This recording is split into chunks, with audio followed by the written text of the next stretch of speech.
Welcome back to Questing Beast. I am Ben. Today we're taking a look at Mothership, 1st edition, the deluxe core set. Now this is also available in the standard core set right here, but everything that is in this box is available in the deluxe box, plus a little bit more, so that's what we're going to be looking at today. Mothership is pretty well known as one of the best sci-fi horror role-playing game systems out there, and this new version of it is one of the best versions of any role-playing game I've seen, especially in terms of the presentation and how it goes about teaching a role-playing game to new players and especially to new referees. As usual, I have put links in the description below for where you can pick this up in PDF or print form. And now let's take a look inside. One of the first things we see is the Game Master screen, or the Warden screen. Right here on top of the box has a nice creepy alienish image all across it. And it is densely packed with useful, practical information that you're going to need to reference during play. This is not full of illustrations or fluff or white space. It's just useful things packed in as tightly as possible. This is exactly the sort of thing that I like to see on a Game Master screen. Next up inside the box is this big fold-out poster that I think you can put little ship tokens on, perhaps, to show how far your ships are away from each other during ship-to-ship combat. You have detection range, firing range, contact range. Each of these ranges isn't just a name, they actually mean something mechanically in terms of what you know about the other person's ship, how long it takes for missiles to reach them, and things like that. The back of this map is a huge diagram of a spaceship that you might be traveling on, getting from planet to planet while doing missions. It's a whole jump liner here. It's got diagrams of all the different rooms, the meal costs, travel costs. It has the stats for the ship in case you get into combat, how fast it can travel, what the deck plan is, everything that you're going to need. It's just a fun little handout to use that you could even run little missions on or little adventures on if you wanted to. Inside the box itself, we have one section here for all of the pamphlets, and there's quite a few of those. And we have 2 containment compartments that you can put some of the extra stuff that comes with the game. So you can put some of your dice over here. These are ones that come with it, but of course you can add more. You have little numbered tokens that you could use for different maps, I suppose. I'm not completely sure what those are for, kind of multi-use. Over here, we have lots of these little cardboard standees. I've already punched them out.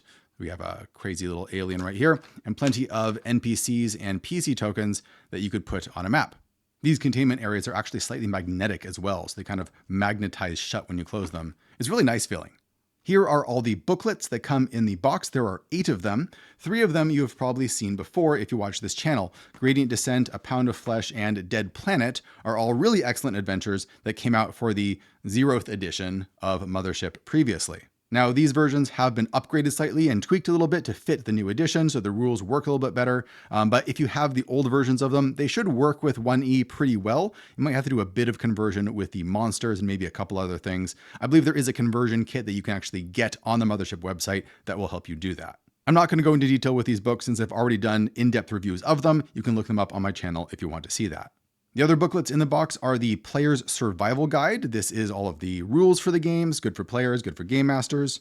We have the Warden's Operation Manual. This is the Game Master's Guide or the DM's Guide. Unconfirmed Contact Reports. This is the Monster Manual, though it's kind of an unorthodox monster manual for a role-playing game. Shipbreaker's Toolkit. This is if you're going to make your own ship or buy your own ship or rent a ship. Everything you need to know about flying around in outer space is in here. And you actually have a brand new starter adventure, Another Bug Hunt, which is very inspired by the movie Aliens, along with other classic sci-fi horror stuff. Let's take a look through the Player's Survival Guide first. On the surface, it looks quite a bit like the original edition, but much of the rules and the layout has been very drastically changed. In particular, how it teaches you to do stuff. Even more so than the 0th edition of Mothership, this does a phenomenal job in walking new players through exactly what they're supposed to do in order to get playing the game.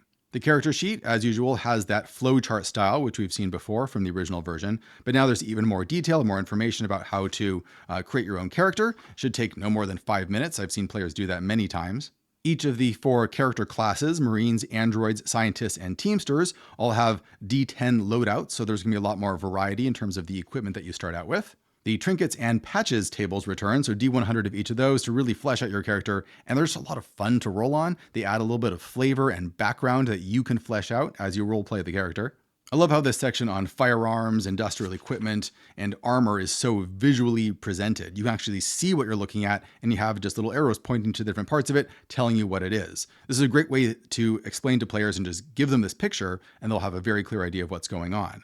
It's one of the problems with sci-fi where it can look so different depending on the genre that it can be hard for players to visualize exactly what things should look like. And this goes a long way towards that, getting them in the right headspace for the aesthetic of Mothership. If you're not familiar with Mothership, it's a pretty simple D100 system where it's all roll under. You have 4 basic stats and you have 3 saves, which are just reactions to bad things happening to you. And you're just trying to roll under. Its core is very simple, but what makes it unique is the stress and the panic check system. So as you fail making checks, and as things get worse and worse for you, your stress is going to build up. And that stress is going to make it more likely for you to panic whenever a panic check is rolled. It's also going to cause the effects of panic to be worse for you if you were more stressed when you failed that panic check.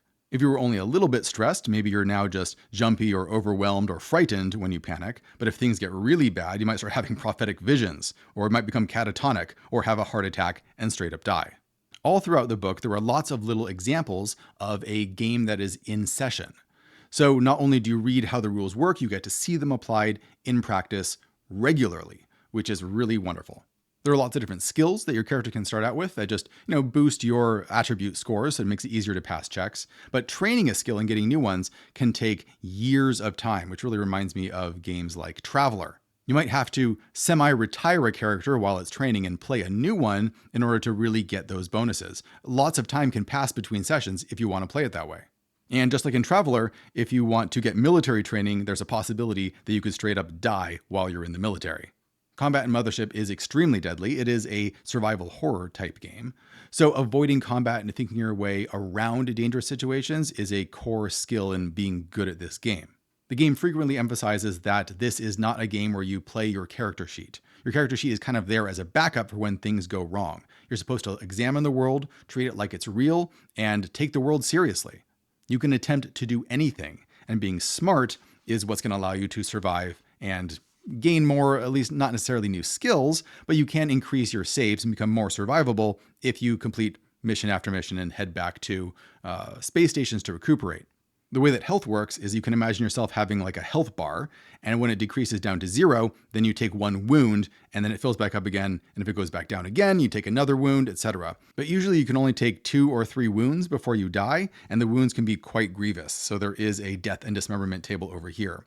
When you actually reach death, the game master rolls a die and hides it under a cup until someone goes and checks your body. Now, normally you're going to be dead, or you'll be dead very soon, but there's a small chance that you could still be alive and you can be brought back to health if they take you back to the ship and actually heal you.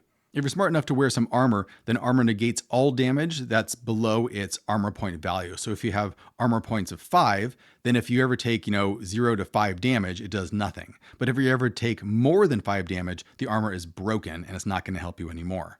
Some armor also does have damage reduction though, which will continually reduce damage even if the armor gets broken. A section on range and distance right here, things that are a little bit more abstract. You could be adjacent, you have close range, long range, or extreme range, which means it can touch you, can get to you, it can shoot you, or you can hear it scream. All throughout the book, there's great visualizations of what the rules are talking about, so you can see immediately what he means. Plenty of rules for survival in all sorts of hostile environments around the galaxy, whether that's atmosphere or food and water, lack of oxygen, right? That's going to be important if you're in space. Stimpack overdose, try and heal yourself too much and things can go badly. Ports are where you can improve your character. If you actually make it back to a port between sessions, then you can sort of trade in your stress for increased saves. Your save points will go up, making you a little bit harder to kill. There is also a section on contractors, which are basically NPCs or hirelings that you can pick up if you want to increase your firepower and give yourself a few more bodies to throw in the way of the alien horrors trying to murder you. And here is our new character sheet at the back. The back cover is absolutely great. It just says how to play Mothership, and it has like 9 rules right here, or 10 rules. And you can just photocopy this and print it out and hand it out to your players, especially if they're new, and they will have the core rules on one piece of paper that they can refer to. The next booklet, the Warden's Operation Manual, is, as I believe I mentioned before, one of the best game master's guides that I've ever seen for a role-playing game. It is that good. What makes it so good is that it is relentlessly practical in terms of telling a brand new game master how to actually run the game. What do they do step by step to prepare? How do they introduce players to the game? What do they tell them? How do they set things up? It's great. What does it tell you to do first? You get a big cheap notebook and a pen. On the cover in big block letters, write Mothership Campaign Notebook. It tells you what to write, how to start setting out and laying out your own adventures, step by step. You need a scenario? Here's 10 basic scenario concepts. Maybe you want to salvage a derelict ship, or survive a colossal disaster, or transport some precious cargo. It's a horror game, so it needs some horror. And he has the tombs cycle, so transgression, omens, manifestation, banishment, and slumber. Basically, this is the cycle that pretty much all movie horror creatures go through. There's some transgression that causes them to emerge. There's omens of its coming that gives you a little bit of warning about what kind of thing it's going to be and amps up the tension. It manifests itself in some way and perhaps attacks the characters. If the characters play things right, then maybe they can banish it, but of course, it might just go into slumber and return later. One of the principles of Mothership is that you should have something to survive, something to solve, and something to save. But it should be difficult to do all three of those things. Maybe you can only do two or one of them over the course of a mission. So first you should create something to survive. Maybe psychological trauma or social pressures, violent encounters, those are going to be very common, environmental hazards, or resource scarcity. I love this image of tactical considerations. A lot of these are stuff that I've seen in OSR blogs out there. Things like high ground, kinetic potential, breaches, taking and holding, all of these different little kind of mini scenarios, little elements that you can build into the survive aspects of your game in order to make it a little bit more interesting. For example, you could have an area where people are just shooting at each other, but what if there are explosive barrels over there? What if there are civilians in the background that you have to avoid shooting? Perhaps there's an area where you have to do stealth, or stealth would be advisable in order to avoid being attacked. Something to solve. There should be a mystery that's underneath all of the problems that you're encountering that you need to work through. And it doesn't just tell you that, he gives you examples and practical advice. Puzzle components, for example. You could have alarms connecting the dots. There could be dilemmas where you have to choose a lesser of two evils, a lock and key, missing parts, riddles. Lots of things to use. I love this piece of advice right here, which is really great for running any kind of investigative role-playing game scenario in any system. And that is, if you're having something to solve, you should have some escalation mechanic, where if players don't get it right away, if they're wandering around and they cannot figure out this mystery, they've missed all the clues, you can escalate things. You can make it more dangerous, and you can have the villain strike again in some way, which makes things more perilous, but it also reveals more information and makes it a little bit more obvious where they should go next. But the game is also very clear that there's no such thing really as off course. This is a game where if you don't solve everything, that's still okay. If you just get out with your life, that's a kind of success too. It's a game about presenting a world to your players and then really allowing the players to have the freedom to make their own choices. You should have someone to save as well. So here's a whole section on creating NPCs. I love this graph right here where there is an axis of powerful to powerless and unhelpful to helpful. And having different NPCs scattered on this graph here can make for a lot of interesting diversity in terms of the kinds of people you encounter. So someone that is very powerful and helpful would be a benefactor. Probably not great to have a lot of those in a survival horror game.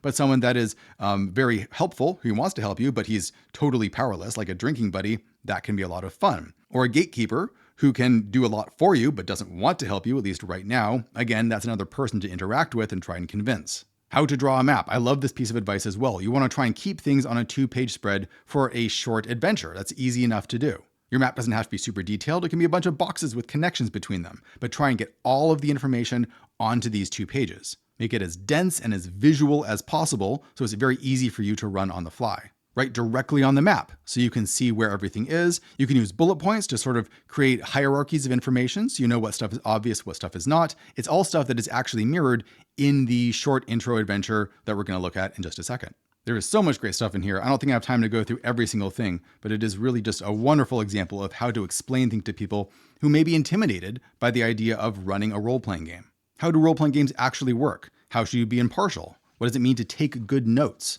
How do you manage time and keep the tension up? How do you set the stakes? How do you promote player agency and decision-making, which is really huge. A lot of new game masters remove player agency because they want things to go well, so they try and force things to go in one particular direction. When do you roll dice? When do you not roll dice? How do you make up your own house rules? This stuff is incredible. Games don't talk about how to make your own house rules. They'll often mention that you're the game master so you can do whatever you want, but they won't actually show you how to do that. How do you run social encounters, for example, in a game that doesn't have a social stat? He advises that when someone is lying to the players, just tell them. Just tell them that they appear to be lying. When players lie to other people, just let it always work until their lies eventually catch up to them. Want to negotiate with someone? Well, most people would rather talk than fight. A reputation for violence will follow the players. Negotiation requires leverage, so if you have enough leverage, you probably don't have to roll anything at all. When players are searching for clues, just give them the clues. If they're looking in the right place, no rolls are required. They just get what they need. They need information to solve problems. If you're starting a new campaign, what's a good framework for that campaign? Maybe your private mercenaries or explorers or dogs of war. In your notebook, here's how you might map out the local systems and the connections between them, how to create factions that might help the players or hinder them, how much should a job pay, negotiating better rates, what happens if players get super rich, how do you deal with that? Here's a 2-page spread just looking at all of the different possible genres of horror that you can mix and match together in order to create something fresh for your game. I love this piece of advice right here. Is it scary enough? Actually scaring your players, like they might get scared watching a horror film or playing a video game, is an incredibly rare thing. It is not a measure of a successful game night. Most of the time, your players simply want to have fun in a horror setting. This means they want to play characters who feel afraid, while they, the players, just sit back eating chips and rolling dice. Sometimes you have players who love to be scared and get really into it. If that's the case, enjoy it, but don't feel bad if it doesn't happen every week. Instead, focus on keeping the tension escalating. And finally, one of the best pieces of advice about telling a story: the game is about what the players do. Don't worry about creating a story ahead of time. Stories are something that form in retrospect. Once you finish an adventure or finish a campaign, you look back at all the cool things that you did and you tell each other stories about that. I love how the back cover looks like a little contract that you sign with a lot of the core game mastering advice all summarized right here. There's no official way to play. The rules are easy. Treat every monster like it's a boss monster. Survive, solve, or save. Pick 2. Think of every encounter as a completely unique problem. When in doubt, just give your players the odds. Let your players know what is at stake. Prioritize the safety and fun of your players. Don't worry about scaring anyone, and only roll when absolutely necessary. Next up, we have unconfirmed contact reports. And what this monster manual reminds me the most of is books like Fire on the Velvet Horizon by Patrick Stewart and Scrap Princess, where this isn't about giving really detailed information about monsters. These are unconfirmed contact reports. So these are sketchy bits of information, rumors about horrible things on the edge of space. Some of these things may have stats, which are listed up there at the top if you actually need them, but a lot of them are just weird things like, a cabin that appears in your ship when you're not looking, or strange viruses that spread across the internet. There's lots of hints and suggestions about how these beings and these weird things might work, but you as the warden or the game master are there to help fill things in and make them come alive. This book exists to prime the pump, so to speak, and just fill your head with ideas of things that you can riff on and horrible things that you would never have thought of that you can add to your campaign. Some of them are horrifying. Some of them are just kind of silly, like this tiny little civilization that has learned to shrink itself into silicon smaller and smaller and smaller until it's just a tiny little egg that floats around, but the egg has the consciousness of an entire civilization. So you're fighting a whole civilization the size of an egg. Some of the stuff reads like creepypastas. So you have things like Sally in the Screen, which is a woman or a girl who's been compressed into computer code and is now traveling through the internet. She drifts through the data, attracted to unsecured terminals, the dirty and forgotten places of the net. Type her name and she will come. The back of the book has a very practical 5 quick horrors, anomalies, brutes, guards, hunters, and swarms that you can use as templates to build upon when creating your own monsters. The Shipbreaker's Toolkit really gets into what it is like to be in space, piloting a spaceship. I love how there's these ship deck plan icons, which remind me of the icons that were created for the set decoration in the the Alien movie had something very similar to this. We have an overview of the character sheet for your ship. So it has saves like thrusters, battle, and systems. Mega damage, as your ship takes mega damage, which is damage enough to injure a ship. You start checking off these boxes as things go worse and worse. You can create a deck plan right here, keep track of your crew, your weapons, how many hard points you have for modifying your ship, your fuel, your number of warp cores, which is like fuel for going to warp, cryopods, and escape pods. Lots of great examples of different ships here that you can perhaps buy. Unlikely you'd be able to buy, they're very expensive, but maybe you could rent them. Maybe you could book a trip on them. Maybe you could take one over. Lots of different possibilities right here. Going up to salvage cutters, corvettes, jump liners. Some of these are large enough that you could run entire missions on them. Like we have the Tannhauser right here, a troop ship, or even exploration vessels for going into deep space. List of upgrades to upgrade on your ship. Again, quite expensive. Rules for space travel right here, which can take quite a long time, days or weeks or even months. Even keeping track of your character's age might be appropriate in some cases, especially if you go through warp, through very long distances. You can cause weird spatial time anomalies, kind of like in Warhammer. The detection and range rules are really interesting because at these different ranges, contact, firing, or detection, you can know different things about their ship. So at the detection range, you know their presence, trajectory, rough size, and any transponder broadcast information. But at firing range, you now know their trajectory and their ship class and type. Ship-to-ship combat is not super detailed, it's very fast and very brutal. It'll often last just 1 or 2 or 3 rounds maybe at most. The decisions you're making are more about trying to get into or out of combat in the first place, or making big choices like how much fuel you want to spend in order to try and evade them. Once things start going wrong on your ship, they can go wrong very quickly, so oftentimes surrender might be a better option than trying to actually fight things out. As always, there's a nice big example of play where you can see how these rules are actually done in practice. Some rules for repairing your ship and maintaining it. Who pays the bills? Oftentimes you're working for a company, but you could be working for yourself if you want to take on that risk and risk failing your bankruptcy save. We have your ship's character sheet, if you will, and some ship spec sheets for the different classes. Now, lastly, we have another bug hunt. This is the introductory adventure for the Mothership sci-fi horror RPG, and I think it is a really good place to start. As I mentioned before, it is definitely highly inspired by the movie Aliens. You are a group of people sent down to a planet where things have gone horribly wrong. It's been taken over by aliens. They aren't quite like the aliens in the movie Aliens. They're a little bit different, but there's a lot of similarities. You need to figure out what's going on and either defeat this hive that's trying to take over and kill all of the civilians, or maybe just trying to escape with your lives, maybe take some people with you, or perhaps trying to figure out what's really going on. Oh, and there'll be plenty of spoilers for what goes on in this adventure, so if you plan to play in it, don't listen to this part. Basically, an alien mothership crash landed on this planet a long time ago, and they are all crab-like creatures. This plays on the idea that in Earth's evolutionary history, we have all sorts of sea creatures that are constantly evolving into crabs, crabs being this kind of ideal form. And so that's what these aliens have done. They've evolved into these super crabs that are kind of like living cancer.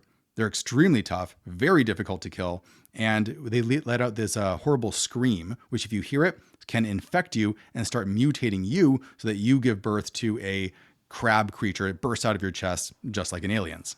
The layout for this adventure, as with all Mothership adventures, is fantastic. All of these green boxes are pieces of advice to brand new game masters. Little asides telling you what to think about, how to run this, ways that you could alter it. There'll be little notes inside the text itself, like should this be a fear save, to get you thinking about making your own rulings. All the descriptions of the locations are done in this nice bullet point format with nested bullet points, so you know what stuff is obvious, what stuff is secret, what stuff is, hidden if you get a little bit closer and you look really carefully. The first part of this mission, you're basically exploring a abandoned base where a lot of the people are dead, and you're trying to find clues as to what actually went on. There's some nice jump scares where these crab creatures will burst out of humans and try and attack you, but a lot of it is going through the different rooms and piecing together the clues and slowly ratcheting up the tension.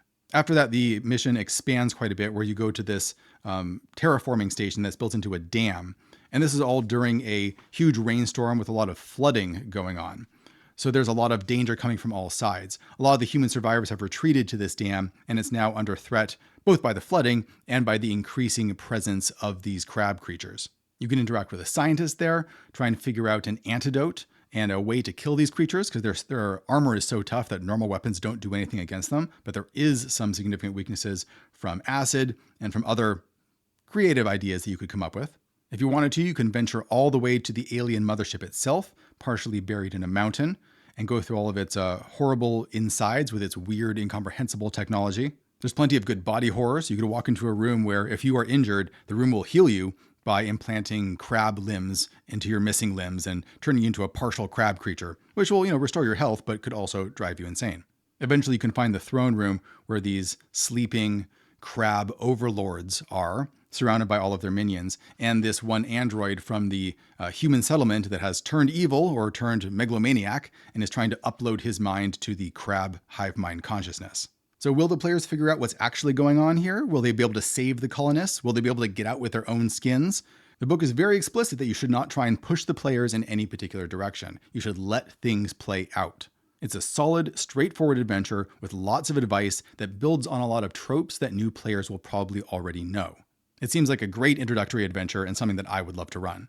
So that's it for my Mothership Deluxe set review. This box set was a long time in coming, but it seems like it was completely worth it to me. The sheer level of thought and care that was put into every one of those products is absolutely remarkable. It is a prime example of how you explain a role-playing game and how you get new players involved in the scene.